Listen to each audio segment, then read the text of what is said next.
Bonjour à tous et bienvenue dans ce premier épisode du Walkout, votre podcast MMA dédié au sujet d'image, de communication, de sponsors, d'extra sportifs, excusez-moi. Je vais pouvoir discuter de ces différents sujets avec les invités que je vais recevoir autour de ma table. Et aujourd'hui, pour ce premier épisode, pas n'importe quel invité, monsieur Tom, le marchand de sable Di Gasparo. Salut Tom, comment ça va?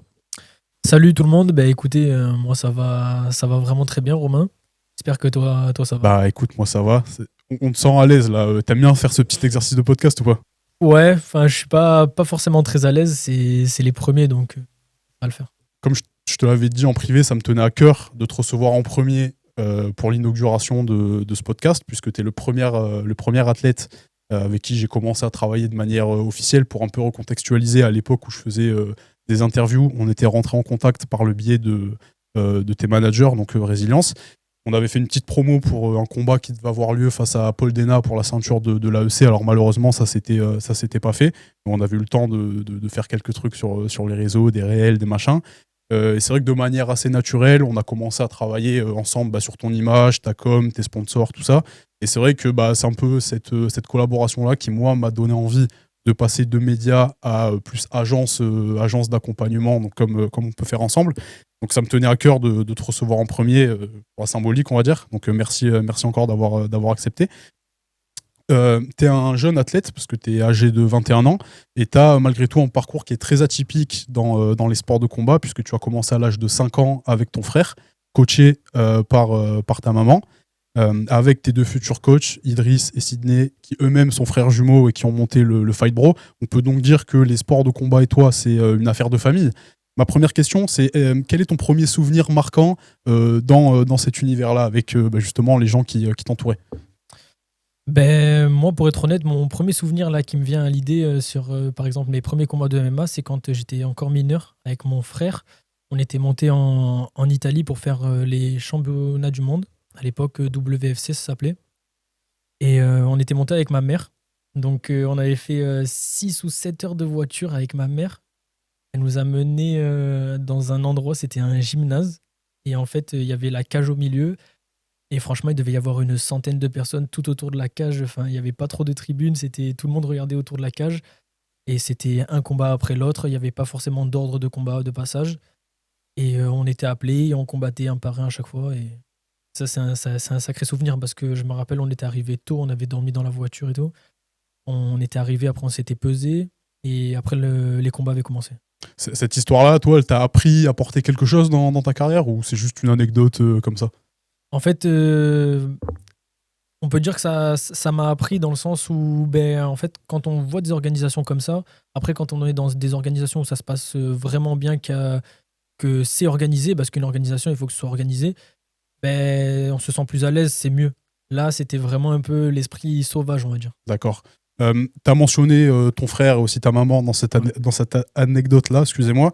On sait que vous êtes très très proches parce que quand on vous connaît un peu, on sait que vous avancez ensemble dans vos carrières respectives, même sur les réseaux, vous montrez beaucoup ensemble. Qu'est-ce que vous vous apportez mutuellement, toi à sa carrière et lui à sa carrière? Faut savoir que mon frère et moi, ouais, on s'entraîne ensemble depuis qu'on est tout petit. Du coup, on a commencé par les arts martiaux. Après, on s'est dirigé vers la boxe et ensuite le MMA. Donc, ça a toujours été un peu une rivalité, mais en même temps une assistance l'un envers l'autre. Parce que du coup, mon frère est plus âgé que moi, il a 4 ans de plus.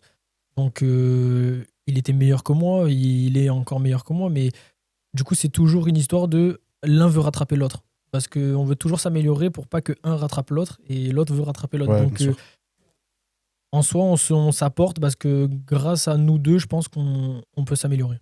Dans l'histoire du MMA mondial, on sait que les fratries elles sont très mises en avant. Tu vois, on pense par exemple aux frères Diaz. Là, on a les frères Topuria. On a le clan Nurmagomedov. Alors, ils sont pas frères de sang, mais ils sont cousins et on sent cet aspect familial-là. Toi, est-ce que c'est quelque chose, quand vous étiez petit, est-ce que c'est quelque chose aussi qui vous motivait de voir qu'il y a certaines fratries très médiatisées qui arrivaient à performer à haut niveau? Bien sûr, surtout que nous, enfin moi perso, quand j'étais petit, bien avant que je regarde le MMA, donc j'avais 8 ans, les premières fratries que j'ai vues, c'était Idriss et Sidney.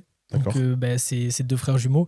Donc quand tu les vois combattre, et que un coach l'autre, et qui s'entraident comme ça, c'est toujours motivant. Et puis, c'est un peu un exemple pour d'autres frères, d'autres familles qui peuvent s'entraider comme ça. Ouais, t'avais l'exemple Ouais, c'est à ça. portée de main, quoi. C'est exactement ça. Aujourd'hui, donc tu l'as rappelé, Idriss et Sydney sont tes coachs, head coach, ce qu'on pourrait appeler. On vous voit aussi très proches, hein. Moi, j'aime beaucoup quand je te suis sur des combats, par exemple, voir surtout l'avant-combat, avant de monter dans le ring, cette connexion qu'il y a entre vous. Est-ce que tu peux justement nous parler de cette relation et quelle importance est-ce que tu lui accordes, justement, la relation que tu as avec ces deux coachs? Ben, avec ces deux coachs, oui, on a une très bonne relation parce que déjà, on les a connus très très tôt. Je les ai connus, j'étais petit, je devais avoir 6-7 ans, dans les premières compètes d'arts martiaux. Donc, on faisait partie chacun de clubs différents. Lui, il était de la Seine, moi de Sainte-Anne-d'Evenos. Et du coup, au fur et à mesure, en grandissant, on s'est toujours vus, on s'est toujours croisés, on s'est toujours parlé. Et puis, à force, on s'est entraînés ensemble, etc. Et puis, on a toujours eu cette relation familiale, en fait, au final. Parce qu'on se connaît tellement depuis longtemps que c'est plus devenu une relation familiale qu'une relation pote, quoi. Ouais. Juste avant toi, j'ai reçu, tu as croisé Jean-Michel Ouais, Froissart, qui lui aussi parle beaucoup de la relation paternelle qu'il peut avoir ouais. avec certains athlètes. Toi, est-ce que c'est quelque chose que tu vas ressentir avec eux? Et est-ce que tu sens que est-ce que pour toi, tu sens que ça t'aide à performer justement d'avoir cette proximité-là avec Idriss et Sydney? Ben, en fait, on sent qu'on est. Quand il est avec nous, quand il nous entraîne dans le coin ou quoi, on sent qu'on est couvert, entre guillemets. C'est comme. Je pense que c'est pareil pour mon frère, mais c'est comme un grand frère en plus dans les sports de combat. D'accord. Ok. Et aujourd'hui, ta maman, elle ne vous entraîne plus parce que vous êtes aussi spécialisé vraiment dans Ouais, bien le sûr. MMA. Vous avez accès à d'autres structures qui peuvent vous apporter des choses différentes. Quel rôle joue ta maman dans ta carrière? Alors, déjà, il faut savoir que ma maman m'a entraîné pendant plus de 10 ans. Qu'elle nous a entraînés en arts martiaux. Et après, quand on a dévié dans la boxe, elle a toujours eu, on va dire, elle a des années en fait d'entraînement en elle, donc elle nous a toujours entraînés en fait. Et maintenant, ben, elle est là pour nous soutenir. Ça veut dire que ça fait toujours plaisir de recevoir un message d'elle avant le combat, avant qu'on rentre dans la cage ou quoi. Donc je pense que c'est important d'avoir son message avant.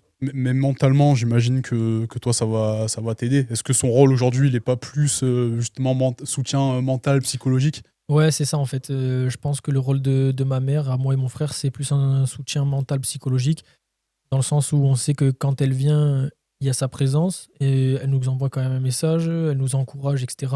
Et même si elle vient pas, parce que très souvent, elle ne veut pas venir parce que bah, du coup, ça reste une maman, elle a quand même la peur, et elle nous regarde quand même. Ouais, bien C'est sûr. pas parce qu'elle n'est pas là présente dans la salle qu'elle n'est pas présente. Bien sûr. Toi, tu as commencé la compétition très très jeune aussi, à l'âge de 6 ans, si je dis pas de bêtises. Ouais, c'est ça. Tu comptes plus d'une centaine de combats, toutes disciplines confondues. Tu as été champion de kickboxing classe B en 2023. Tu C'est as un ça. palmarès de 11-5 en MMA amateur, invaincu en kickboxing professionnel. Tu as dédié toute ta jeune vie à la pratique du sport de combat. Est-ce que tu peux nous dire à quoi ressemble la jeunesse d'un garçon qui consacre la majeure partie de son temps à son sport? Ben, en fait, quand j'étais plus jeune, du coup, on faisait beaucoup de compètes d'arts martiaux mixtes.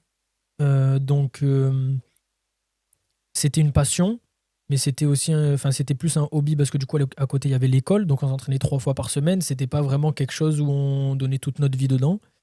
Après, oui, en grandissant, à partir de 15-16 ans, j'ai vraiment commencé à mettre tout mon âme dedans, entre guillemets. Moi, c'est quand le hobby devient un rêve, je pense que on le fait passer avant tout. Et c'est ce qui se passe avec moi.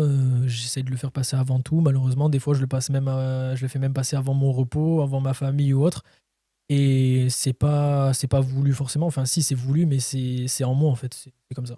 Ok, on aura l'occasion d'en reparler Ouais. un peu plus tard, de cette partie-là, tu vois, du repos, de l'importance qu'il faut accorder à ce compartiment-là. Euh, donc toi, de ce que tu nous dis, c'est que ça s'est, on va dire, professionnalisé dans ta carrière aux alentours de tes 15 ans, donc. Ouais. Ça reste quand même relativement jeune, hein, parce qu'à 15 ans, on est quoi? On est au lycée. Est-ce que toi, d'un point de vue social, tu as ressenti différence avec les jeunes, tu vois, de ton âge? Par exemple, quand on avait une soirée, est-ce que toi, tu pouvais y aller ou non parce que tu avais entraînement, tout ça? Est-ce que, même peut-être pour, je sais pas, te faire des potes ou quoi, tu as senti une différence? au vu de profil d'un élève, on va dire, un peu plus classique et d'un élève qui a déjà un pied dans le sport de haut niveau? Alors, en toute honnêteté, je pense que ça peut ne pas freiner une vie sociale parce que moi, j'ai encore mes amis d'enfance et même au fur et à mesure des années avec le lycée et les écoles supérieures, je me suis toujours fait des bons collègues. Après, je pense que si on n'a pas le même objectif de vie, c'est pas parce qu'on a le même objectif de vie qu'on ne peut pas s'entendre avec les gens.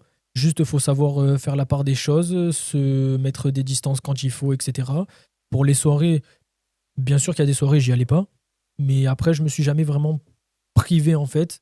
Donc, ça veut dire que je sortais quand même parce que je pense que c'est bien pour la tête aussi de sortir. Et ben, si je pouvais pas parce que j'avais entraînement, soit j'y allais plus tard, soit si j'étais fatigué, je restais chez moi et je dormais.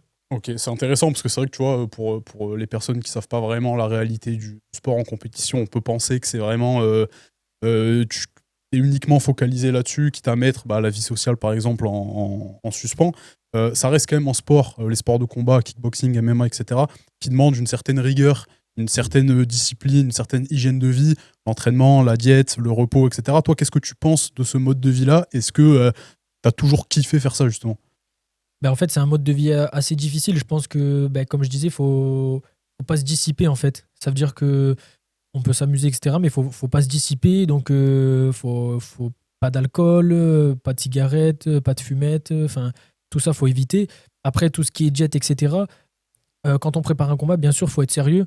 Après, la jet, c'est pas le plus kiffant parce que enfin, moi, je sais que j'adore manger, par exemple. En général, les combattants, ils kiffent manger, hein, donc on va pas se mentir. Donc, mais après, c'est ce qu'il faut pour faire ce qu'on aime. Donc, on le fait parce qu'on est sérieux et parce qu'on a envie de le faire. C'est un mode de vie qu'on a choisi, donc on se reprochera pas de le faire malgré que ce soit difficile. Ouais, et puis toi, surtout que tu as évolué dans un environnement, encore une fois, ta maman, ton frère, Idriss et Sidney, qui eux-mêmes étaient dans la compétition et avaient connaissance des enjeux et des sacrifices qu'il fallait faire pour atteindre un certain niveau. Ils t'ont aidé, toi aussi, à ce niveau-là, ou pas?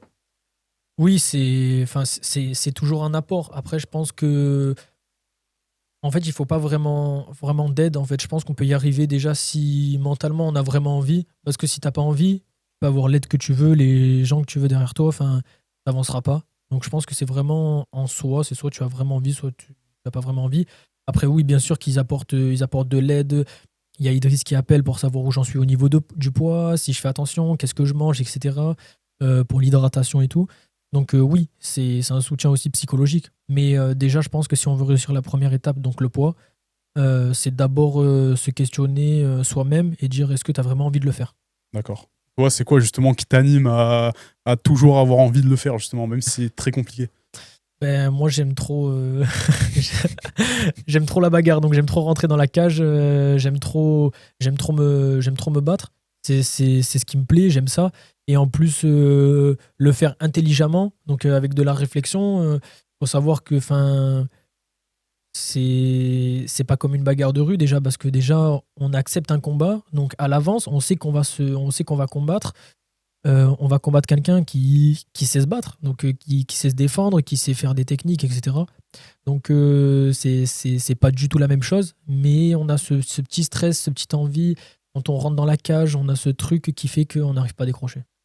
Super, super intéressant comme point de vue. Ce stress-là, cette adrénaline-là que tu vas ressentir en préparant ou juste avant un combat, est-ce que tu peux devenir un peu accro à ça, justement, à cette sensation?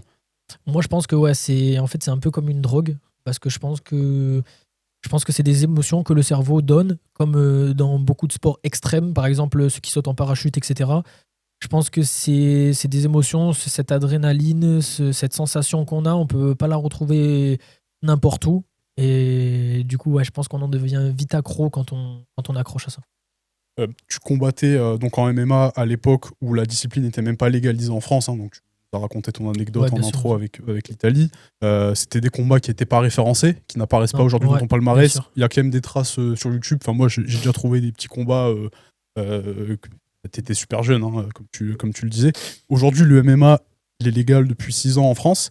Il connaît une forte expansion médiatique, sportive, avec des structures qui grandissent, d'un point de vue des organisations, tout ça. Toi, quel regard est-ce que tu portes sur la dynamique du MMA en France? En France, bah, déjà, c'est très très bien. En vrai, c'est excellent que le MMA, enfin, il soit légalisé. Enfin, il y a une bonne dynamique dans le MMA parce qu'il faut savoir que les Français ont un gros niveau en vrai. Je pense que les gens, ils ferment les yeux, mais les Français en général ont un très, très, très bon niveau dans les sports de combat. Malheureusement, ben, le suivi médiatique n'était pas forcément présent pendant des années et des années, donc ce qui a ruiné des carrières. Et moi, je pense que c'est très, très bien. Après, il y a du mauvais aussi. Le mauvais, c'est que ben, du coup, tout le monde veut se mettre au MMA, tout le monde veut se dire je combats parce que ben, ils adorent ce qu'ils font les gens quand ils regardent à la télé, mais il faut savoir que c'est pas pareil de le faire et de regarder. Donc je pense que des fois c'est peut-être prendre des risques selon si les coachs y réfléchissent mal ou quoi, parce que il y en a ils vont, on va dire, à l'abattoir. C'est quand même un sport dangereux. C'est pas un sport qu'on peut faire. Enfin, on dit pas on va jouer au MMA. On dit on va jouer au foot, il n'y a pas de souci, mais on va pas jouer au MMA. Donc, je pense qu'il faut quand même faire attention. Toi, dans les différents clubs que tu fréquentes, tu as déjà rencontré justement ce type de gars qui, après 1, 2, 3 semaines de pratique ou même un peu plus, se mettent déjà en mode compétition et directement après avoir été confrontés à la réalité du truc, bah, reviennent sur leurs décisions. Et toi, je sais pas si tu peux parler avec eux, qu'est-ce que tu leur dis? Oui, bien sûr, c'est déjà arrivé parce qu'avec mon frère, on a une association du coup dans le MMA. Donc, bien sûr que ça arrive encore maintenant, c'est arrivé. Mais du coup, nous, ce qu'on fait pour leur mettre les yeux en face des trous, comme on dit ici, ben, on leur fait faire du sparring. Donc, un sparring pas forcément dur, parce qu'un sparring dur, ça sert à rien. Mais un sparring un peu appuyé quand même. Au moins, ils voient la réalité des choses et ils se disent, ah ouais, en fait, les coups qu'on prend, ça fait pas forcément du bien, donc on n'a peut-être pas le niveau. Parce qu'en combat, il faut savoir que ben, le mec en face, il a envie de te couper la tête. Il n'a pas envie forcément de te voir partir avec le sourire. Il a envie de t'enlever la tête. C'est le but quand tu rentres dans une cage. Tu sais que tu peux prendre un KO, tu sais que tu peux gagner par décision, tu sais que tu peux perdre. Enfin, voilà. Donc on essaye de leur faire voir les choses en fait, intelligemment, sans forcément les brusquer mentalement, parce qu'après, il faut pas dégoûter les gens, je pense. Et en général, ouais, il y a une remise en question, parce qu'après, du coup, il y a une discussion qui se fait après les sparring. Et je pense que du coup, ouais, il y en a pas mal qui se remettent quand même en question parce qu'ils reviennent régulièrement à l'entraînement, ils deviennent plus sérieux directement et ils attendent avant de redemander s'ils peuvent combattre. Toi, quand tu vas t'entraîner, alors quand tu as une date ou pas, tu arrives toujours à être dans le mood compétition, tu vois, ce qui va aussi se transférer sur ton entraînement, comme tu dis, ne pas faire de cadeaux, ne pas être gentil, ou tu arrives à t'adapter en fonction de la personne que tu as en face. Tu vois, est-ce que quand tu vas pour t'entraîner, tu es toujours en mode voilà, aujourd'hui, je dois encore me dépasser, je dois encore y aller fort, pas de pitié, entre guillemets, pour la personne avec qui je m'entraîne. Tu es dans quel état d'esprit, toi? Bah, bien sûr, moi je dois toujours me dépasser, je dois pas laisser de cadeaux. Après, en toute honnêteté, c'est pas parce qu'on laisse pas de cadeaux à quelqu'un qu'on doit y aller fort. Je peux surpasser quelqu'un techniquement et en vitesse sans forcément lui faire mal, sans forcément lui faire de dégâts. Donc je pense qu'il faut combattre, travailler intelligemment. D'ailleurs, les meilleurs combattants, c'est ceux qui arrivent à contrôler leurs coups. Donc je pense que dans un sparring, quand tu mets beaucoup de vitesse, que tu surpasses le mec mentalement, physiquement et dans tous les domaines, t'es meilleur que si tu vas mettre deux trois coups à pleine puissance et qu'il va avoir mal à la tête qui tourne. D'accord. C'est parce qu'on voit rien dans un cas comme ça. Je pense que faut savoir s'adapter. Quelles sont selon toi les principales différences entre le MMA actuellement en France et le MMA à l'époque où toi tu l'as connu en matière d'encadrement, techniquement, tu vois, au niveau même des organisations, médiatiquement, etc. Quelles sont les principales différences? Ben, déjà, à l'époque, il n'y avait pas d'organisation, donc il n'y avait pas d'encadrement. Donc, bien sûr, il y avait du pancrace, il y avait du sambo, il y avait les clubs de sambo, etc. C'était un peu les clubs qui se rapprochaient le plus du MMA. Donc, il y avait de l'encadrement, mais en tout cas, il n'y avait pas d'engouement forcément autour de. Il n'y avait pas autant d'engouement, en tout cas. Il y en avait, mais pas autant que maintenant. Du coup, ben, les structures, elles sont obligées de s'adapter. Donc, maintenant, il y a des belles structures qui se créent, il y a un bon encadrement qui se fait. Les coachs, ils deviennent de mieux en mieux. Il faut dire ce qui est, ils s'améliorent, ils sont de plus en plus performants. Et surtout les organisations qu'on voit, enfin, au tout début, par exemple, que le MMA s'est légalisé en France, il n'y avait pas d'organisation, hein, en vrai. Il y avait pas de combat. La première organisation professionnelle, je sais pas, peut-être que je me trompe, mais je crois que c'est l'ARES qui a eu en France, en tout cas, Bah, t'as eu créé par le un Français. 100% fight, après c'était Pancras. Ouais, mais le 100% fight, ça reste, c'est pas dans la fédération de, ouais, voilà, c'est pas dans la fédération de MMA. Puis l'ARES, il me semble qu'il faisait déjà des événements à l'époque en Afrique. Ah, Je sais, ça, ouais, je sais pas, il faudrait revoir les ça, je sais pas, temporalités, ouais, mais c'est faudrait vrai que regarder. logiquement, ça arrivait tard. Mais par exemple, voilà, et depuis l'ARES, combien d'organisations s'est ouverte en France? Ah, il y en a plein. Et oui, le 100% Fight, bien sûr, c'est une référence, le 100% Fight. À l'époque où Saladin Parnasse, Morgan Charrière s'affrontaient, c'est des gros combats. On peut pas le nier. Mais là, on parle vraiment de l'aspect où ceux qui sont dans la Fédération française de MMA, ça fait pas. Enfin, les organisations, elles ont explosé. Bien sûr. Enfin, moi, je trouve que c'est devenu impressionnant. On peut combattre, si on veut, on peut combattre 2, 3 fois par mois facilement. Ouais, et puis y compris pour des amateurs, parce que moi, c'est surtout ça qui me frappe avec la fédé de Ouais. MMA, c'est le circuit amateur qui est quand même super bien réglementé. Ah ouais. Tout est fait pour permettre aux gars de pouvoir s'exprimer avec notamment les MMA League et les autres orgas. À l'heure où on enregistre le podcast, les championnats européens IMAF sont terminés il y a une semaine. On a remporté 4 médailles d'or. 11 médailles sur 16 participants français, c'est énorme. Donc il y a aussi un niveau énorme en amateur, et forcément il y a cette nécessité de devoir se professionnaliser derrière. Il y a cependant une réalité qui est restée la même, qui est que la majorité des combattants français doivent travailler à côté parce qu'ils ne vivent pas de leur sport. C'est ton cas à toi. Est-ce que tu peux nous dire ce que tu fais à côté et nous parler de nous faire une journée type, tu vois, boulot, entraînement? Ouais, ouais, bien sûr. Ben, après, c'est comme ça, malheureusement. Faut subvenir aux besoins, à ses besoins, aux besoins de la famille. Forcément, on ne connaît pas tous la vie des gens. Mais oui, oui, il y a beaucoup d'amateurs qui travaillent à côté. Même arrivé à un certain niveau amateur, on reste des amateurs et il y en a beaucoup, beaucoup qui travaillent encore. Comme il y en a beaucoup qui ont arrêté de travailler, qui vivent avec papa et maman, qui font que ça. Mm. Donc voilà, après, chacun fait comme il veut. Moi, par exemple, une journée type, c'est ben, le matin, je me lève très tôt parce qu'on a rendez-vous en général entre 7h15 et 7h30 à Marseille. Donc, il faut savoir que je suis cordiste. Donc, je suis spécialisé dans la maçonnerie. Je fais de la maçonnerie sur corde. Donc, la journée, après, en général, on finit pas tard. On finit maximum à 15h. Mais on fait un tout droit. Donc, on n'a pas de pause entre midi et 2. C'est des belles journées parce que faut savoir que sur corde, c'est fatigant. En plus, on fait de la maçonnerie, donc on a les sauts. C'est pas un métier facile, mais après, je sais qu'au moins, j'ai la moitié de l'après-midi qui est libre. Je peux faire un premier entraînement et enchaîner le soir. Donc, c'est des journées fatigantes, mais on le fait parce qu'on a envie.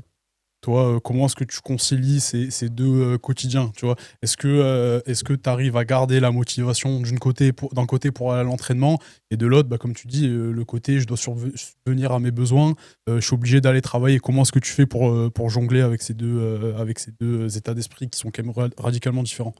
Ben, en vrai, c'est difficile parce que des fois, je suis en pétard, des fois, je suis énervé avec la fatigue, etc. Parce que mine de rien, j'accumule de la fatigue. Je n'ai pas le choix. Malheureusement, j'ai pas le choix de faire comme ça, donc je le fais. Mais oui, c'est vrai que c'est très très compliqué d'accumuler la fatigue, de retourner aux entraînements, de toujours rester. Parce que c'est bien d'aller aux entraînements, mais d'aller aux entraînements pour rester assis, pour rien faire, ça sert à rien. Parce que faut quand même mettre de l'intensité, il faut quand même s'améliorer, donc faut toujours se pousser. Et quand on accumule de la fatigue, fin de semaine c'est difficile, fin du mois c'est encore plus compliqué, donc mais on le fait parce que c'est notre passion et que c'est notre rêve. Donc on a l'espoir un jour d'arrêter de travailler pour pouvoir vivre de ce qu'on aime. Ça t'a surtout coûté des petits pépins physiques, si tu peux un peu nous en parler? Bien sûr, parce que du coup, j'ai accumulé beaucoup, beaucoup de fatigue durant, enfin, si je peux dire, ma carrière amateur, même si elle n'est pas finie. Ça m'a coûté beaucoup de fatigue. Du coup, qui dit fatigue, qui dit des bobos. Donc, j'ai eu pas mal d'infections. J'ai eu des infections à l'avant-bras, j'ai eu des infections au tibia. Je me suis fait opérer plusieurs fois. Je me suis récemment cassé le genou, là. Je me suis cassé le ménisque. Je me suis abîmé le plateau tibial et le ligament médial. Donc, c'est vraiment. La fatigue, c'est vraiment le point faible des combattants. C'est le pire truc, je pense. Ça met aussi en avant un côté un peu plus sombre du MMA, enfin de la pratique en tout cas du MMA en compétition. Euh, Toi, tu as connu une période assez compliquée en septembre 2025. Est-ce que tu peux nous en parler? Ouais, j'ai connu une période assez compliquée en septembre 2025, mais après, je pense que c'est la vie d'un combattant en soi. C'est comme ça. Faut avancer. Les échecs, faut passer par-dessus. malheureusement, la vie d'un combattant, c'est pas que des hauts. Les gens y croient, et via les réseaux sociaux, qu'il y a forcément que des hauts, mais pas du tout. Il y a des fois, on se retrouve tout en bas de la pente. Et le plus dur, c'est de la première marche, d'essayer de se relever. Il y en a qui n'y arrivent jamais d'ailleurs. Donc il y en a, vous entendrez plus parler d'eux, malheureusement, même après une belle carrière amateur. Et il y en a qui y arrivent parce qu'ils sont toujours aussi déterminés, dont moi, je serai toujours aussi déterminé. Donc peu importe où je tombe, je sais que je me relèverai. Et c'est vrai que l'année 2025 était très compliquée, dû à un des combats de mon frère. À partir de ce moment-là, mentalement, c'était très très compliqué pour moi. Je pense avoir touché le fond d'ailleurs, parce que du coup j'ai enchaîné les combats, j'ai enchaîné les blessures, j'ai enchaîné les défaites. Je combattais avec des blessures, je combattais sous infection. Donc faut savoir que je me faisais ouvrir des infections des fois une semaine avant le combat. Et je combattais quand même parce que j'aime pas annuler les combats. Ça, c'est l'ego d'un combattant, malheureusement. Faut essayer de le supprimer. Faut l'avoir, mais quand il faut, je pense. Après, voilà. Peu de temps après donc, un combat que tu as fait à Toulon en fin novembre 2025, tu as pris une décision un peu radicale sur laquelle toi tu as communiqué aussi, hein, donc c'est pas un secret, mais tu t'es éloigné pendant un petit moment de l'entraînement. C'est quoi? C'était un mois et demi, c'est ça? Tu as pris aussi la décision de faire ce que beaucoup ne font pas encore, c'est-à-dire toute la partie préparation mentale. Est-ce que ça, c'était ton initiative ou tu en as parlé à ton entourage? Avant d'en parler à mes entourages, c'était. Pardon. Avant d'en parler à mon entourage, c'était mon initiative. Parce que faut savoir que quand tu touches le fond, tu te poses pas de questions. Tu dis qu'est-ce que je vais faire maintenant? On est toujours en train de cogiter dans la tête. On est toujours en train de se demander est-ce qu'on va s'en sortir? Qu'est-ce qu'on va faire? Comment revenir? C'est les questions qui tournent dans notre tête. Et je pense qu'à un moment donné, au lieu de se parler à soi-même, il faut agir. Et du coup, j'ai décidé d'agir après mon combat. Parce que du coup, j'ai fait ce combat, j'ai chopé une infection. J'ai quand même fait le combat, même si je me suis fait ouvrir l'avant-bras peu de temps avant, et il venait à peine de se refermer mon trou. J'ai quand même fait le combat, c'est pas une excuse, attention, hein, j'en ai même pas parlé, de toute façon, j'en ai parlé à personne. Enfin, j'ai perdu le combat, c'est comme ça. Et après, j'avais un autre combat du coup de prévu au duel contre Noah Caruso que je devais affronter. J'ai décidé d'annuler ce combat parce que du coup, par la suite, j'ai enchaîné une autre infection avec la fatigue et que je me suis dit, c'est pas possible, je peux plus continuer comme ça, je vais pas enchaîner les défaites à cause de la fatigue, à cause de blessures bêtes. Et en fait, j'ai vu mon médecin du sport et on a fait des tests du sommeil, etc. Il m'a dit, Tom, c'est pas possible, faut que tu te reposes, faut que tu fasses quelque chose, faut pas que tu fasses le combat. Maintenant, c'est pour toi, c'est pour ta vie, c'est pour ta santé, c'est personnel. Si tu veux faire une carrière dans le sport, va falloir que tu fasses quelque chose. Et c'est vrai que lui aussi m'a aidé à prendre ma décision et j'ai coupé. J'ai fait une prépa mentale, on va dire, si on peut dire ça comme ça. Je me suis reconcentré sur moi-même. Euh, j'ai changé mes priorités. Donc le sport n'était plus ma priorité, même si au début c'était difficile. Et ça m'a permis d'avancer. Mentalement, ça m'a permis de commencer à me réparer. Donc c'était le plus dur, de commencer à se réparer. Et puis après, au fur et à mesure, j'ai continué. J'ai vu, sans le cacher, j'ai vu des psychologues. Donc ce qui m'a beaucoup aidé. Moi, un psychologue, je le vois pas comme un magicien, je le vois comme une page blanche un peu. À qui on peut parler, à qui on peut dire ce qu'on pense. Et pour qu'il nous, pas forcément nous dise son avis, mais qui nous aide à comprendre ce qu'on ressent et qui nous aide à passer outre ce qu'on ressent. Pour pas que tout ce qu'on se dit, on le prenne forcément pour nous. Et que ça nous aide à avancer. Je vois les choses comme ça. Bah, écoute, c'est un point de vue qui est super intéressant, et même l'initiative que tu as prise d'aller te faire suivre sur cette partie-là mentale, c'est aussi hyper mature, hein, parce que comme tu dis, l'ego du combattant, je pense qu'il y a beaucoup de gars qui n'oseraient pas par ego, parce que tu sais, aujourd'hui, aller voir un psy ou quoi, ça peut être vu comme un signe de faiblesse. C'est un peu con, mais toi, c'est vrai que tu as eu cette maturité-là d'avoir voulu reprendre, comme tu dis, ton destin entre guillemets en main et ta santé en main. Cet accompagnement-là, psychologique, mental, il s'est aussi couplé d'un camp d'entraînement que tu as fait en Thaïlande à la fin de cette même année 2025. Qu'est-ce que ça t'a apporté, toi, d'aller à l'autre bout du monde seul, parce que tu étais solo, pour justement t'entraîner dans de nouvelles conditions et avec la nouvelle version, entre guillemets, de Tom? Déjà, premièrement, oui, je suis resté seul à un moment donné, mais je n'étais pas forcément seul. Donc, moi, oui, je suis allé m'entraîner tout seul, par contre. Mais en dehors de ça, j'étais pas forcément tout seul, donc ça allait. Après, moi, ce que ça m'a apporté, la Thaïlande, on va pas dire que ça m'a fait évoluer, ça m'a fait monter une marche, parce que c'est pas vrai. En vrai, si on s'entraîne à 100% ici, je pense qu'on peut même plus évoluer qu'en Thaïlande. Parce que la Thaïlande, bah, on peut vite déborder, on peut vite s'amuser, on peut vite faire plein de choses et être fatigué pour l'entraînement et ne pas y aller. Donc, c'est pas forcément le mieux. Par contre, ce que ça m'a apporté, c'est mentalement. Énormément, ça m'a énormément apporté mentalement de s'entraîner qu'avec des étrangers, de voir la détermination qu'ils ont et de voir l'entraide qui se donne entre eux dans des gros camps d'entraînement à chaque combat. Enfin, moi, ça m'a apporté mentalement, beaucoup mentalement. Après, oui, techniquement, j'ai beaucoup appris. Je vais pas mentir, techniquement, j'ai beaucoup appris. Mais mentalement, en tout cas, je trouve que ça m'a beaucoup aidé. Ça m'a aidé à me surpasser dans certains sparring, etc. Ça m'a vraiment aidé à avancer. Ça m'a aidé à être peut-être plus méchant parce que du coup, les mecs, je les connais pas. C'est pas des Français. Ils me parlent, on est collègues à l'entraînement, mais après en sparring, enfin, c'est comme un combat. C'est pas comme en France où on va faire des sparring avec des mecs qui parlent français, etc. Des fois, on se dit, bon, enfin voilà quoi. Là, les mecs, ils sont là pour t'arracher la tête, même en sparring, alors que juste avant, t'allais manger avec eux.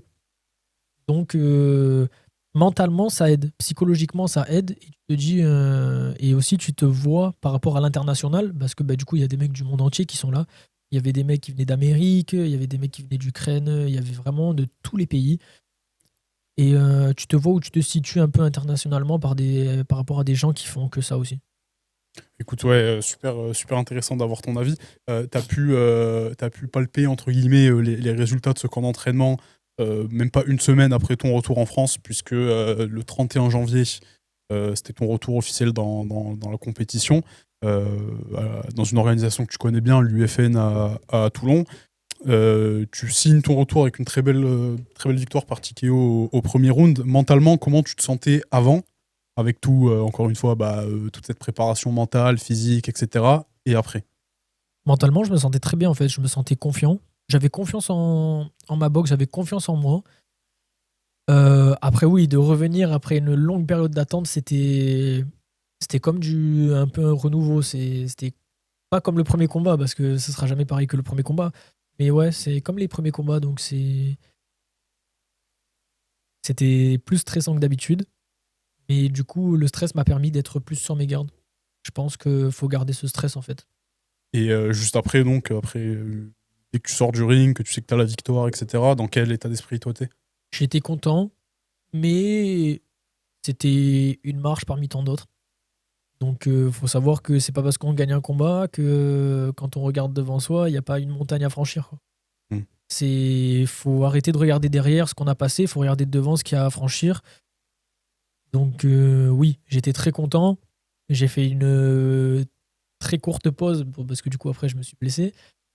On va en Mais parler. voilà. On va en parler. Donc, ouais, malheureusement, une semaine après ton combat, enfin ton retour à l'UFN, tu te blesses à l'entraînement. Tu t'es fait opérer il y a environ 10 jours, fracture du ménisque, c'est Ouais, ça? c'est ça. Euh, dans quel état d'esprit, encore une fois, est-ce que tu es, après avoir surmonté une première étape euh, santé, mentale, etc., là, une nouvelle étape physique avec cette blessure, comment est-ce que tu es là mentalement, tu vois? Ben, honnêtement, quand je me suis cassé le ménisque et qu'ils m'ont dit ça à l'hôpital, qu'ils ont dit qu'ils allaient me suturer le ménisque du coup. Donc, faut savoir que suturer le ménisque, ils te l'enlèvent pas, du coup, ils te le suturent, comme les termes le disent. Ben, c'est plus long que quand ils te l'enlèvent. Du coup, j'en ai pour 6 mois sans sport de combat. Donc, faut savoir que moi, quand on m'a annoncé ça, mentalement, ben, j'ai chuté. Je me suis dit que c'est pas possible, en fait. Je vais jamais y arriver, etc. Et puis, je me suis mis une gifle tout seul. Je me suis dit, stop. J'ai regardé des vidéos sur YouTube, j'ai regardé des anciens combattants, je regarde plein de trucs, je regarde plein de vidéos. Je regarde beaucoup les vidéos de Baris aussi, qui est un très bon combattant que j'aime beaucoup. Et je regarde leur mental, je regarde beaucoup d'anciens podcasts, enfin, d'anciens combattants, et j'écoute ce qu'ils disent. Et il faut savoir que, enfin, en vrai, 6 mois dans une vie à 22 ans, c'est rien. Il y en a, ils percent s'ils ont 30 ans, il y en a, ils percent s'ils ont 5 ans. Enfin, il n'y a pas vraiment d'âge pour percer dans le sport. Donc, ça va être une force pour moi dans le sens où, ben, si j'arrive à passer cette étape, je sais que je reviendrai encore plus fort et avec encore plus la niaque. Parce que du coup, là, j'ai pas de combat avant septembre. Donc, ça fait un bon paquet de temps. Je vais faire une grosse prépa physique, ce qui est prévu. J'ai déjà commencé la prépa physique du haut du corps, hein, pour être honnête. Et dans un mois, je pourrais faire celle du bas du corps. Donc, et après, je vais me concentrer sur la prépa physique plutôt que faire les sports, enfin, m'entraîner en tant que combattant. Je reprendrai ça bien plus tard. Et pour être vraiment en forme, parce que mon but, c'est vraiment à mon retour de vraiment, ça sera vraiment de marquer les esprits. Ouais, super, bah, c'est bien. C'était ma question suivante, hein. Qu'est-ce que tu comptes faire du coup pendant ces 6 mois d'inactivité? Tu as répondu. Ces 6 mois-là, on les documentera entre guillemets sur tes réseaux, on en parlera. J'aimerais qu'on passe dans cette dernière partie, pardon, sur tout l'aspect extra-sportif d'une carrière, d'un jeune combattant. Comme je le disais en intro, ça fait quasiment 2 ans qu'on travaille ensemble sur l'image, la com, les sponsors, etc. Toi, quel est ton rapport aux réseaux sociaux? Alors, il faut savoir que moi, de base, les réseaux sociaux, c'est pas mon délire. Franchement, les réseaux sociaux, de base, c'est pas mon délire. Et du coup, bah, quand je t'ai rencontré, c'est toi qui m'as aidé à faire. Enfin, c'est toi qui m'as fait clairement mes premières vidéos. C'est toi qui me guidais sur quand je devais poster, qu'est-ce que je dois écrire, si, ça.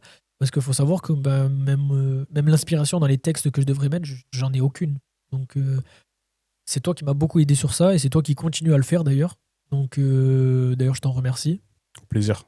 Et, et du coup, ouais, ben, je pense que c'est très important les réseaux sociaux pour l'image d'un combattant. Parce que selon l'image qu'on se donne sur les réseaux sociaux, les gens peuvent avoir une autre attente de vous dans le combat, peuvent ne pas vous aimer, clairement, pour parler français, peuvent ne pas vous aimer à cause de votre image que vous donnez sur les réseaux, ou peuvent justement vous admirer, tout simplement. Euh, les réseaux, donc ça sert à se bâtir une Bien sûr. image en dehors de la cage, notamment en défendant certaines valeurs. Toi, quelles sont les valeurs que tu as vraiment envie de défendre par ce biais-là? Les valeurs que j'ai envie de défendre, c'est-à-dire. Euh, Qu'est-ce que tu as envie de mettre en avant dans, tu vois, la vie d'un combattant, les messages que tu as envie de porter qui pourraient toucher un large public, etc. Tu vois, utiliser une notoriété qu'on est en train de construire pour la cause, entre guillemets, tu vois. Ouais. Ben, moi, j'essaye de faire passer beaucoup de messages dans mes posts, surtout celui de ces derniers temps, malgré les échecs, il ne faut pas lâcher quand on a un rêve. Donc, pour pas avoir de regrets plus tard, même si vous n'y arrivez pas pour le moment, même si vous vous blessez, même si vous avez un arrêt pendant 1 an, même si vous êtes sur des défaites, plusieurs défaites d'affilée, lâchez pas si vous avez un rêve parce que c'est ça qui va animer votre vie, entre guillemets. C'est ça qui va faire que plus tard, vous n'aurez pas de regrets. Même si à 40 ans, admettons, ben, vous n'aurez pas réussi, vous aurez tout fait, vous aurez tout essayé pour y arriver. Et surtout les combattants. Les combattants, souvent, moi, je vais parler beaucoup des garçons. La maturité, elle vient bien plus tard que les femmes. Donc, mentalement, on sera construit bien plus tard, entre guillemets. Donc, pour pas avoir de regrets une fois que c'est trop tard, faut pas lâcher maintenant.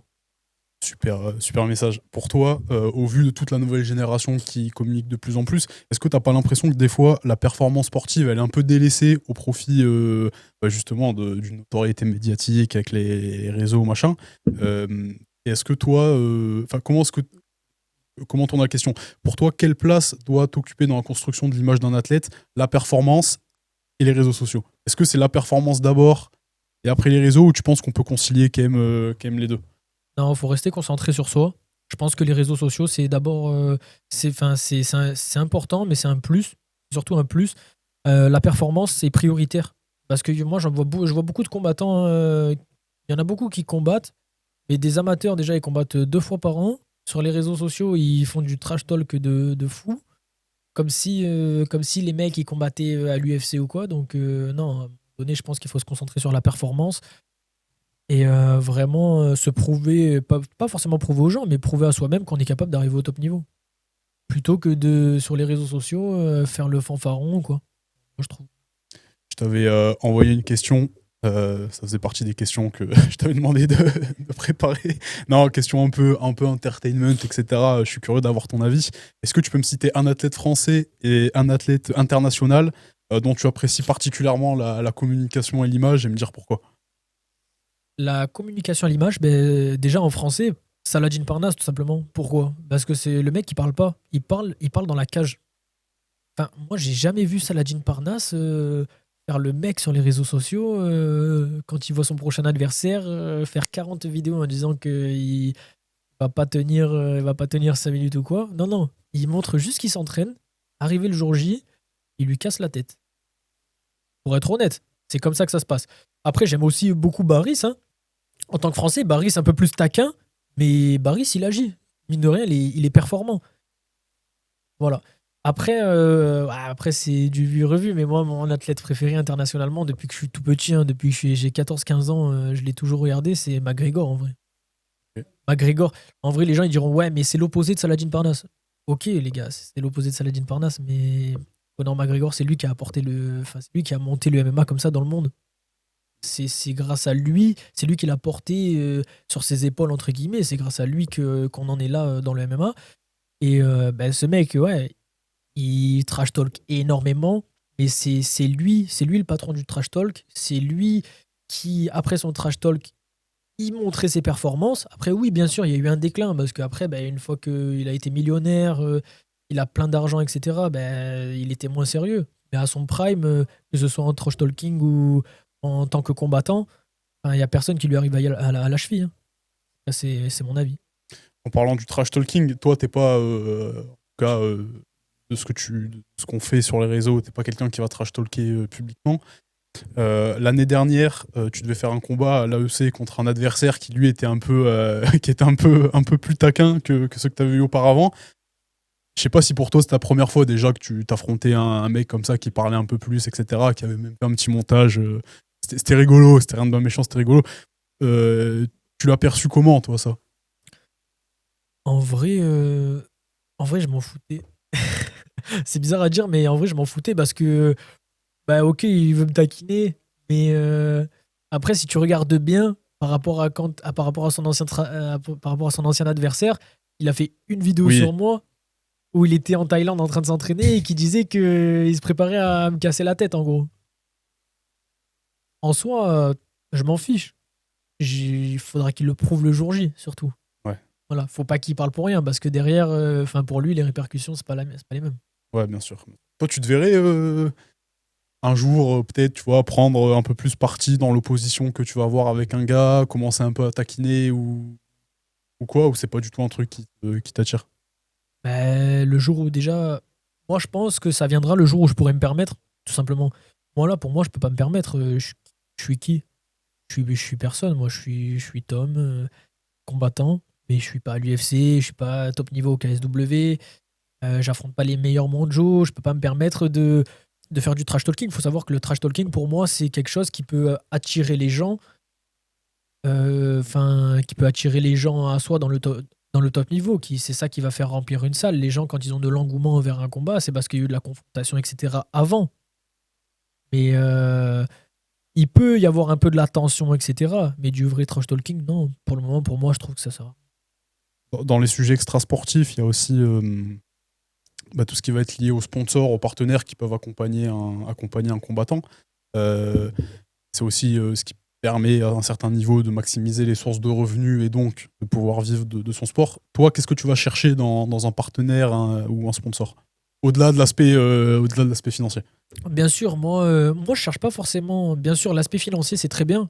C'est ça qui va aider parce que on travaille. Donc, si des fois, on peut avoir de l'aide financière pour s'aider à avoir un combat, c'est excellent. Après, moi, ce que je cherche surtout avec des partenaires, avec des sponsors, c'est aussi il faut qu'il y ait du relationnel.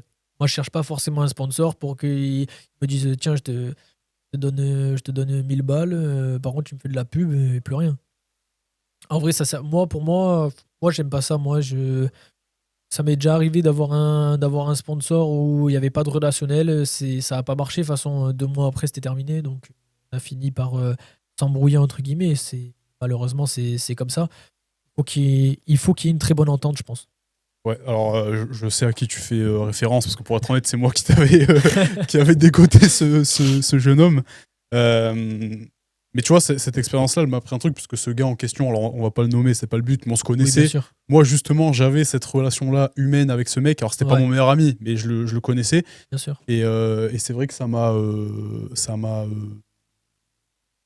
pas empêché, mais ça m'a un peu bloqué pour être vraiment strict, tu vois, dans la manière dont on Ah, allait mais totalement. collaborer, même contractuellement, il n'y avait rien qui était mis en place, etc.